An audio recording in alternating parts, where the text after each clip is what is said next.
Em 1986, quando eu visitei a Alemanha Ocidental, naquela época ainda a Alemanha estava dividida em Alemanha Ocidental, que era uma parte da Alemanha democrática, capitalista, e a Alemanha Oriental, que era a parte comunista, de economia centralizada, estatal. Quando eu visitei, em 1986, era assim ainda. Era o tempo da Guerra Fria, né? Que tinha começado logo depois da Segunda Guerra Mundial e que se caracterizou, até, eu diria, fim da década de 80, essa Guerra Fria era uma... não chegava a ser uma guerra de verdade, mas era uma guerra ideológica que poderia até se transformar numa guerra de verdade entre o mundo ocidental, liderado pelos Estados Unidos, e o mundo comunista, liderado pela União Soviética. Pois bem, quando eu visitei pela primeira vez a Alemanha, no caso a Alemanha Ocidental, depois fui muitas vezes, já quando já estava a Alemanha reunificada. Mas aí não estava. A Alemanha Ocidental, a capital era Bonn, e a Alemanha Oriental, a capital era Berlim. Berlim ficava encravado lá no meio da Alemanha Oriental. Tem muita gente que fica, não, ficava na fronteira das duas Alemanhas. Não, não ficava não. Ficava no meio da Alemanha comunista, Alemanha Oriental, Berlim. Eu acabei indo a Berlim também, mesmo em 86, sobre o regime comunista, porque tinha um corredor que permitia passagem, claro, controladíssima, mas permitia. Mas eu estou falando nessa minha viagem à Alemanha Ocidental, a democrática, capitalista, porque me chamou muita atenção quando eu passei pelos corredores do Ministério do Interior e vi uma inscrição no alto de um dos corredores que dizia mais ou menos o seguinte: não permita que usem a tua liberdade para acabar com a tua liberdade. Eu nunca mais me esqueci disso aí. Não permitam que usem a liberdade para acabar com a tua liberdade. Olha, pois eu estou convencido de que estão usando a nossa liberdade para acabar com a nossa liberdade. Nós jogamos, como diz o Bolsonaro, dentro das quatro linhas, mas o adversário não está jogando dentro das quatro linhas. A começar que o seu líder foi condenado como ladrão, corrupto e corruptor nas três maiores instâncias judiciárias do Brasil. No caso, o juiz federal singular, o Tribunal Regional Federal, segundo grau, e até pelo Superior Tribunal de Justiça, depois inclusive com delações, enfim, tudo no âmbito do próprio Supremo Tribunal Federal. E a sua organização criminosa. O que nós estamos vendo aqui, vocês não se esqueçam, hein? Não é uma disputa de contendores de igual peso, né? Porque nós estamos vendo aí uma disputa entre o bem e o mal mesmo, como diz o Bolsonaro, né? Ou um corrupto e corruptor condenado como ladrão e a sua organização criminosa são pugilistas que obedecem regras, as regras da democracia, do Estado Democrático de Direito. O que vocês acham disso aí? Então, olha, nós tivemos aí no dia 2, domingo passado, né, uma chance muito grande de pôr um fim a essa história escabrosa, política e eleitoral que está acontecendo aqui no Brasil. Não deu certo, né? Mas a nave vai, como eu já disse para vocês, o barco vai. Claro que eu sei que vocês devem continuar se perguntando, como eu me pergunto também, houve fraude? Hoje mesmo eu estou falando com vocês aqui, dia 6 de outubro, e hoje até ouvi há pouco o ministro presidente do Tribunal Superior Eleitoral, Alexandre de Moraes, olha, foi tudo bem. Ele até falou a respeito dos chamados testes de integridade em algumas centenas de urnas, né, que foram exigidos, inclusive, pelas Forças Armadas no âmbito da chamada Comissão de Transparência. Ele disse, esses testes todos foram feitos, inclusive com aplicação biométrica, né, que foi uma exigência também das Forças Armadas, e deu tudo certo. Bom, é a palavra dele. Eu confesso que eu quero esperar pela palavra dos representantes das Forças Armadas, né? Porque a verdade é que esses testes de integridade, eles ocorreram nos âmbitos das urnas de votação. Não vi até agora ninguém falando sobre os mainframes, né, os grandes computadores que fazem a totalização dos votos. Eu ainda quero ouvir o que têm a dizer os representantes das Forças Armadas na Comissão de Transparência. Ainda quero ouvir. Ontem de noite eu estava prestando atenção na live do presidente Bolsonaro e ele deixou claro lá, olha, eu não recebi relatório nenhum ainda. Mas essa é uma questão, claro, importantíssima, muito importante, né? Porque pode acabar com gente na cadeia, inclusive, né?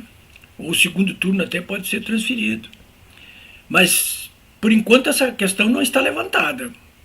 Eu ouvi o filho do presidente Bolsonaro ontem, quando questionado sobre essa questão da fraude, ele falou, olha, meu pai pediu que não falasse nesse assunto por enquanto. Está rolando aí teorias de conspiração em todas as redes sociais, eu tenho lido. Olha, estão deixando os bandidos correr aí porque para eles deixarem a mostra as mãos para serem decepadas aí. Não vai acontecer nada até. Mas pode ser.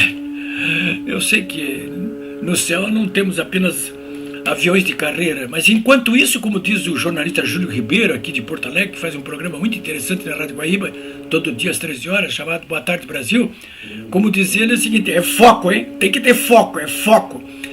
E eu estou percebendo uma reanimação das tropas nas redes sociais. Desde ontem de noite eu tenho percebido isso aí. Gente entrando em ação de novo. As tias dos Zap ainda estão meio recalcitrantes, mas daqui a pouco entre em ação total de novo. Mas vejo movimentação de correntes. Olha, você faça alguma coisa, consiga mais um voto. Se cada um conseguir mais um voto, dá para ganhar. É uma das consignas que tem aí rolando. Outra, pessoal fazendo cards, né? Eu me chamo Políbio Braga e estou com o Bolsonaro. Mandando para todas as suas listas, né? Outra, tentando colocar uma bandeira do Brasil nos seus carros, nas janelas, enfim, onde for possível. Há muita coisa por fazer. Como diz o Júlio Ribeiro, é foco, foco e foco. Bom, eu tenho visto até muita gente dizer, durante o processo eleitoral, e agora inclusive com mais força, que a situação aqui no Brasil, do ponto de vista eleitoral e político, está muito parecida com a situação que viveu o Donald Trump nos Estados Unidos, né? Eu vejo a Ana Paula Hankel lá no Pingo nos Is insistindo com isso. Olha, é muito parecido. Se vocês forem examinar bem o que aconteceu durante o mandato do Trump, inclusive o que aconteceu durante as eleições, vocês vão perceber semelhanças muito grandes entre um processo e outro, né? Agora, eu acho que há uma diferença assim, fundamental nos dois processos, o do Trump e o do Bolsonaro. A diferença fundamental que eu vejo é o seguinte: o Trump ele não enfrentou um ladrão condenado e depois descondenado. Eu não me lembro na história dos Estados Unidos de algum presidente que tenha sido enfiado na cadeia como ladrão. Não me lembro. Ou por qualquer coisa. Aqui no Brasil, você que está me vendo aqui, você se lembra de algum chefe de governo, o imperador, algum primeiro-ministro, um presidente da República, você se lembra de algum deles ter sido enfiado na cadeia por qualquer motivo? Você consegue se lembrar de um deles? O Lula da Silva. Ele foi o único chefe de governo de Estado no Brasil denunciado, investigado, denunciado pelo Ministério Público, julgado em primeira instância, em segunda instância, em terceira instância e condenado como ladrão, como corrupto e corruptor. E enfiado na cadeia. Esse é caso único. Por mais que o Supremo se esforce por descondenar o condenado, não tem como eliminar essa lembrança. É preciso, não é uma lambança, é uma lembrança. É preciso que se tenha isso em mente, né? E principalmente prestar atenção no que significa a condenação do Lula da Silva, que agora quer ser presidente de novo, né? Essa tentativa dele agora não corresponde apenas a um desejo pessoal, político e ideológico do seu grupo e dele, mas inclusive corresponde às ambições de todas aquelas áreas e setores, pessoas, empresas que perderam muito dinheiro e que continuam perdendo muito dinheiro com o advento do governo Bolsonaro. Essa é que é a verdade. Então, há uma grande diferença entre um processo eleitoral e político ocorrido com o Trump nos Estados Unidos e que ocorre agora com o Bolsonaro no Brasil. Essa é uma diferença fundamental. O Joe Biden, por mais que se discorde dele e dos democratas, não é ladrão, nunca foi parar na cadeia. E o Partido Democrata não é uma organização criminosa. Bem ao contrário do Lula e da sua organização criminosa, o PT. É bem diferente. São coisas bem diferentes, né? Completamente diferentes. Isso é o ponto mais importante que eu vejo aí. Agora, há outras, pelo menos 3 circunstâncias aí que são muito parecidas e que acho que o Bolsonaro, claro, com certeza está prestando atenção a elas.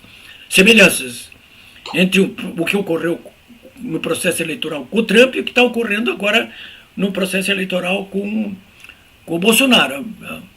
Vou citar 3 casos apenas. A questão da mídia. Nos Estados Unidos, como aqui, a mídia passou o tempo todo do governo Trump, como passa agora durante o governo Bolsonaro, tentando desqualificá-lo, desmerecê-lo, desmoralizá-lo, derrubá-lo. Lá como aqui, né?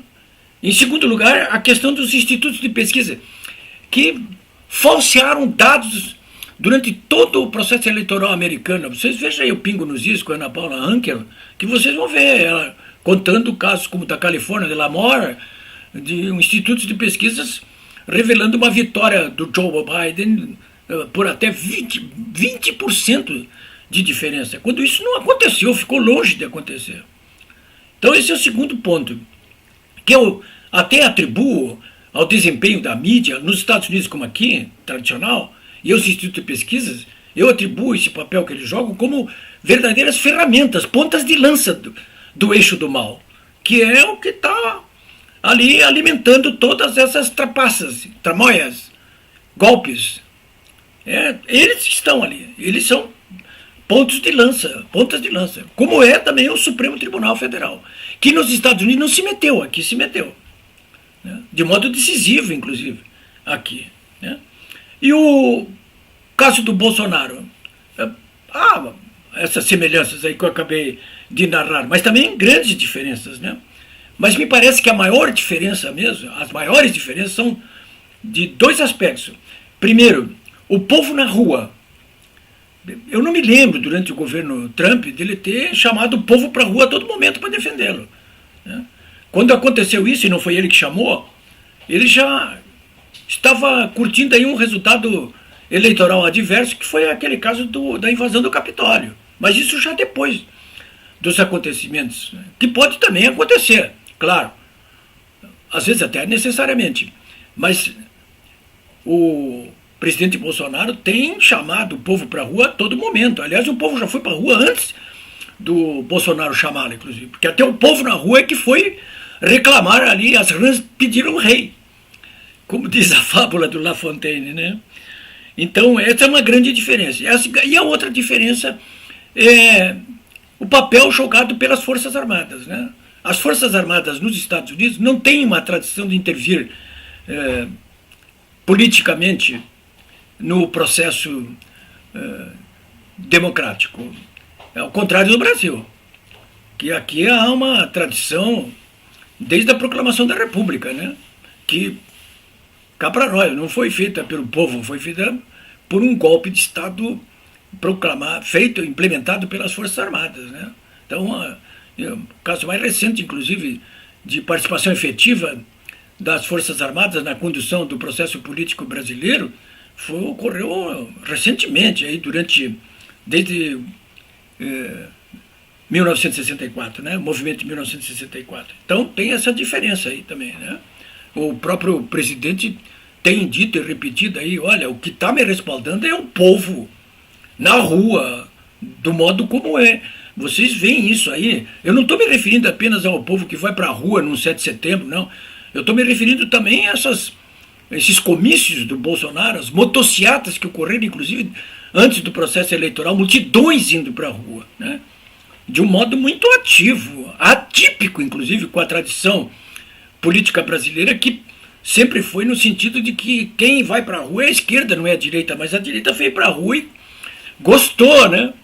Tá na rua e, como dizem aqui no Rio Grande do Sul, não está morto que peleia. Então agora aqui faltam o que, 3 semanas aí para o segundo turno e eu digo para vocês que não está morto quem peleia, né? Vamos ver como é que as coisas ficam. Hoje já saíram 2 pesquisas de novo, né? O IPEC de novo, o Ibope de novo contratado pela Rede Globo, de novo tentando interferir de modo corrosivo na cabeça e nos corações dos eleitores, como fez no primeiro turno, com consequências, eu acho que bem desastrosas, né? Para um processo de eleições limpas, né? Veio de novo, então, esse Ibope aí dando 2 dígitos de novo de vantagem para o Lula aí. 51 a 43, aí nós temos 7, 8, não dá 2 dígitos, 8%, né, de diferença, 51 a 43. Hoje já saiu também o do Poder Data, que é do site Poder 360, com uma diferença muito menor, né, 52 a 48, quer dizer, uma diferença metade disso aí, né, 4%, não 8% como o Ibope, né. De qualquer maneira, ambas as pesquisas, se estiverem corretas, na minha opinião não estão corretas, como não estiveram no primeiro turno, como ficou comprovado, há uma evidência aí de que o viés de crescimento do presidente Bolsonaro agora tem sido o ímpeto, né, maior do que aconteceu no primeiro turno, né. Se era verdade o que os institutos proclamaram durante o primeiro turno e o resultado foi verdadeiro, o que houve aí? De repente o presidente deu um salto monumental, né? E nós estamos acostumados em política, no processo eleitoral, que quando um candidato ele se projeta no primeiro turno de uma maneira invencível, esse movimento não para, né? Então isso aqui, claro que deve nos animar, né? De qualquer maneira, eu quero dizer para vocês aqui, encerrando esse comentário, que a coruja ainda não está pelada, sabe? Tem muito ainda por fazer, temos muito por fazer, né? Mas é preciso que as pessoas, você que está me ouvindo aí, já tenham elaborado aí as diferenças de opinião, de depressão até, que aconteceram no dia 2 de outubro, e tratem de, como diz o jornalista Júlio Ribeiro aqui, mantenha o foco, né? Não vamos nos dispersar, né? O inimigo ganhou uma batalha, mas não ganhou a guerra, né? Essa batalha, inclusive, que venceu pode ter sido uma vitória de pirro, né? Ou seja, é aquela batalha que o sujeito jogou tudo, jogou tanto quanto podia e depois perdeu a guerra, né? Por último, quero recomendar a vocês aqui, é do meu interesse aqui, este livro aqui, A Herança Maldita, aqui, 400 páginas. Eu acabo de lançar a 3ª edição aqui, para relembrar as pessoas como é que se comportam os dirigentes do PT quando estão na liderança do governo aqui. No caso aqui, a primeira grande experiência do PT no Brasil, a partir de 1989, aqui, 16 anos ficaram no poder em Porto Alegre. Quebraram Porto Alegre, né? Os prefeitos que vieram depois levaram anos para tentar recuperar aqui. Eu digo e repito aqui para vocês, eu não identifiquei aqui, em todas as pesquisas que fiz, coisas relacionadas com corrupção. Eles ainda não tinham entrado nessa aqui. Aliás, o PT aqui do Rio Grande do Sul, ele até que se safou bem. Aí teve um outro episódio, depois no governo do Estado aqui, com ênfase no problema do Clube da Cidadania. Mas na prefeitura, nada. Mas o que revelou aqui é o seguinte, eles são muito incompetentes. A Dilma caiu por incompetência. Aliás, ela foi secretária da Fazenda logo depois disso aqui, sabe? Soube o que pegou na mão aqui, e ela mesma, né, dirigiu de uma maneira totalmente incompetente aqui a Secretaria da Fazenda, né? Mas enfim, isso aqui você pode pedir por WhatsApp, né? Olha aqui, vou dar o WhatsApp Porto Alegre 51 999459810. 51 99945 9810. Cada livro desse aí custa R$ 80, né? Você pode pedir por WhatsApp para mim aqui, por qualquer parte do Brasil. Não tem valor adicional para frete, né? Mas eu acho que é importante você tomar conhecimento aqui da grande e primeira experiência do PT na condução dos negócios públicos no Brasil, que foram esses 16 anos na prefeitura de Porto Alegre. Que aí você vai ver o que é ser incompetente. Isso aqui é o exemplo do que viria depois no governo do Rio Grande do Sul e depois no governo brasileiro, aí, com o desastre que foi o governo Dilma, aí, que entregou, que foi derrubada, deixando uma herança maldita aí, com a inflação de 2 dígitos e tendo construído a pior recessão de toda a história econômica do Brasil. É isso aí, senhores.